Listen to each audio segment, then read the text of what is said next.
Hyderabad police and Telangana police, not just for the Telugu industry. వాళ్ళు చేసిన this thing, what they have done right now, it is for all the Tamil film industry and Hindi film industry. వాళ్ళందరూ కూడా suffer అవుతున్నారు ఎప్పటి నుంచో. In fact ఈ ఐబొమ్మ అనేది అతన్ని క్యాప్చర్ చేసింది కానీ నాకు colleague from Chennai had called, వాళ్ళు ఫోన్ చేసి ఇక్కడ చేయలేదు మీరు చేశారు అక్కడ అని. So let me really congratulate the whole team Telangana police. Rajamouli గారు అన్నట్టు, చిరంజీవి గారు అన్నట్టు, ముందు సజ్జనార్ గారు అన్నట్టు, జస్ట్ కేవలం ఒక 20 కోట్ల కోసం కాదు ఇతను చేసేది, వీళ్ళు చేసేది. దీని వెనకాల చాలా పెద్ద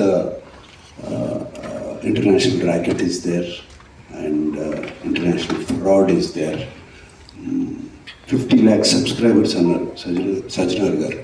సో వాళ్ళ personal data is completely exposed వీళ్ళకి.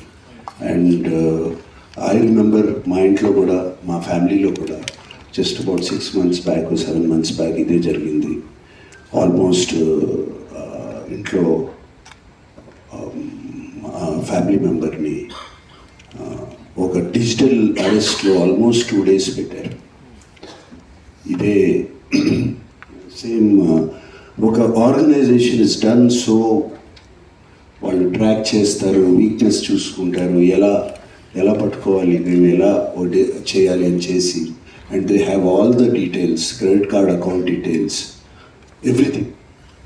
అండ్ కేవలం మనం తెలియకుండా ఏదో ఒక వెబ్సైట్ ఏదో దొరికింది, ఇది ఇంట్రెస్టింగ్గా ఉందని చెప్పి వెళతాం. ఇది సినిమాలు చూపించడం అనేది it is a big trap. అది వాళ్ళకేదో మీకు ఫ్రీగా సినిమాలు చూపించాలని కాదు, వాళ్ళకి దీని వెనకాల చాలా పెద్ద ప్లాన్ ఉంది. To make thousands of crores. This 20 crores అన్న సజ్జనార్ గారు అన్నది it's a very small amount వాళ్ళకి.